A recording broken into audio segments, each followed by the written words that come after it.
Just in case you're confused, this movie with a Marvel title, folks, gee, I wonder what superhero movie this will be. We open up to a typical day in an American city where a pasty white conservative guy is losing the mayoral election to the perky black girl, because it's 2022, of course. The guy is so concerned about not being called a racist that he completely fails to notice the person dressed entirely in black standing 2 feet behind him. The Antifa LARPer then manages to kill with a knife chisel thing, prompting this dull and uninteresting movie to get going. Our hero, of course, Frank Miller, monologuing and showing us how corrupt Gotham is. It's essentially New York, but with fewer pink hairs and more senseless, dark, and moody images. People dressed in Mardi Gras outfits are committing crimes, Black Commissioner Gordon is using a bat signal, and a brand spanking new Batman is in town. Who is he? Wait for it. Yes, it's Edward Cullen. It's Cedric Diggory, the one, the only, the Patton son.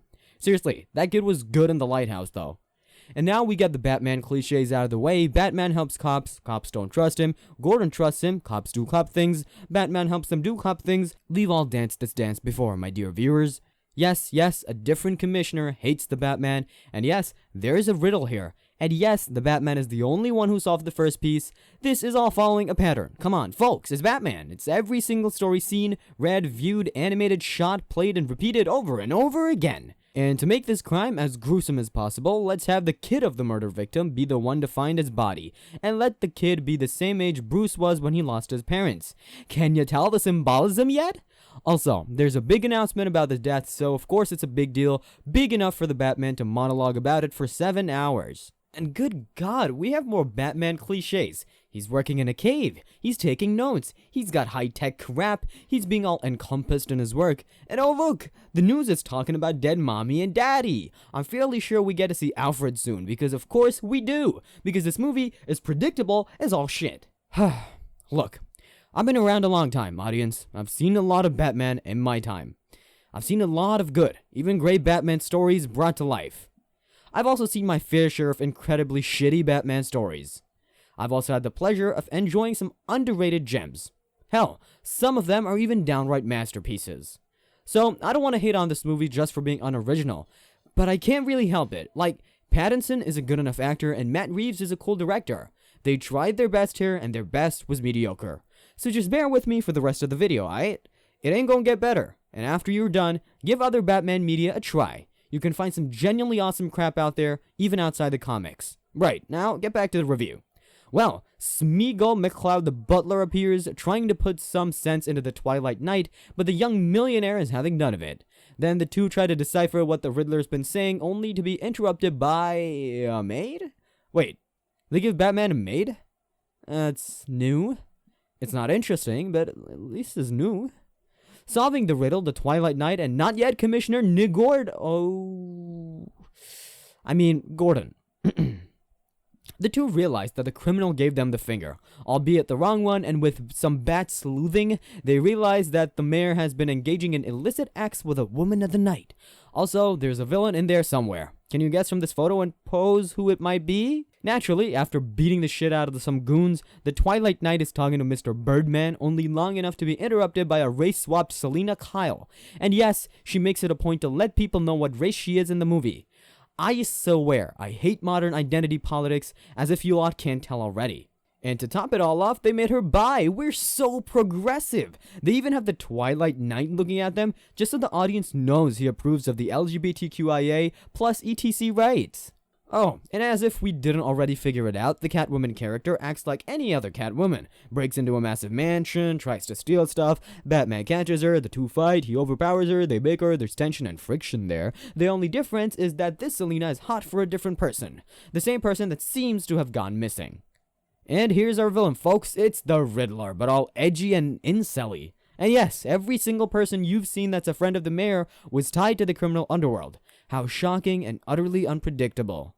Can I also talk about the fact that, Paul Dano as Riddler looks like a Discord moderator? Just me? Okay, never mind. Let's move further.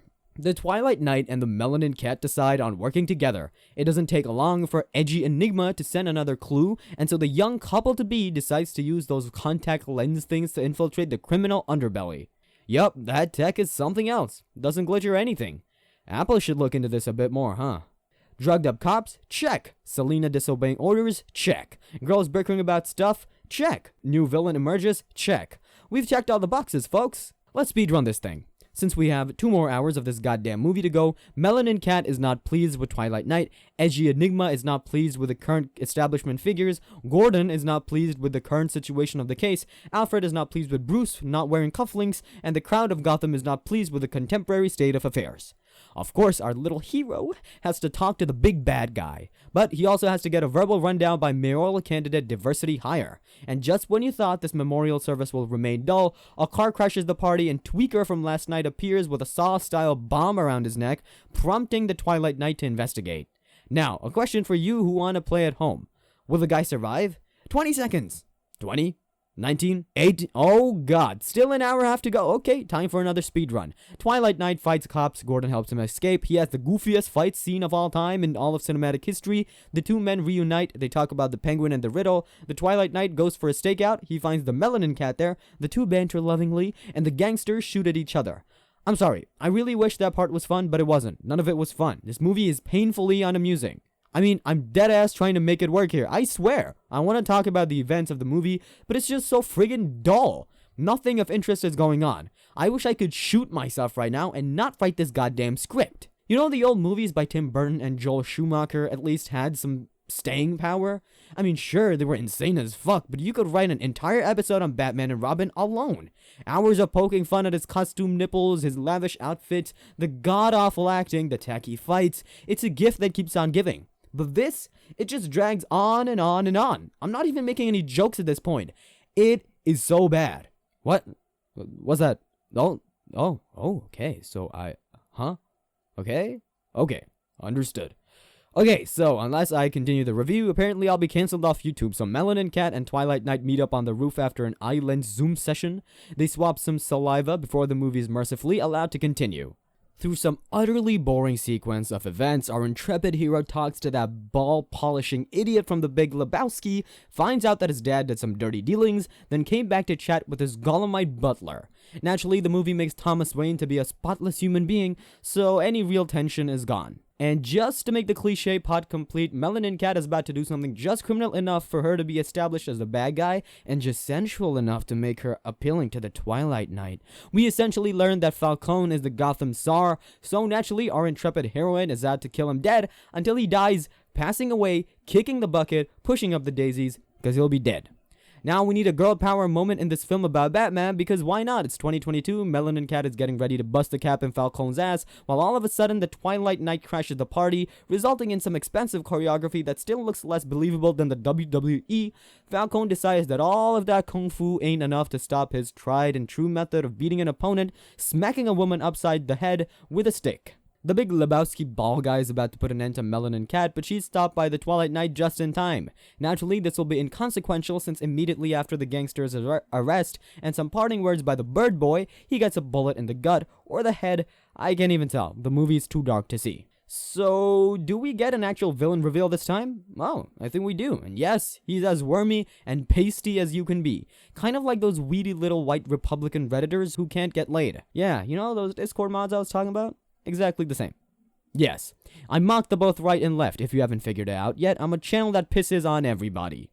As is protocol, the boys in blue go over the Riddler's Wonder Cave, finding political pamphlets that would make both the Canon types and the Antifa morons cream their pants. Evidently, he also keeps bats as pets, meaning he probably has a man crush on our Twilight Knight. Such a big crush, in fact, that he managed to figure out who the superhero really is, and I imagine that anyone would have a boner for a billionaire philanthropist who looks like he could be sparkling vampire in a series of shitty films. And we're back to the cliches. What is your plan, meanie McVillain pants? Oh, we're both like you and me. I'm nothing like you. Yes, you are, Batman. You're insane. No, you're insane. You'll rot here. Join me, ooh-woo. Never. Ooh-woo? No. Ooh-woo. Some ooh-woo? Zero ooh-woo.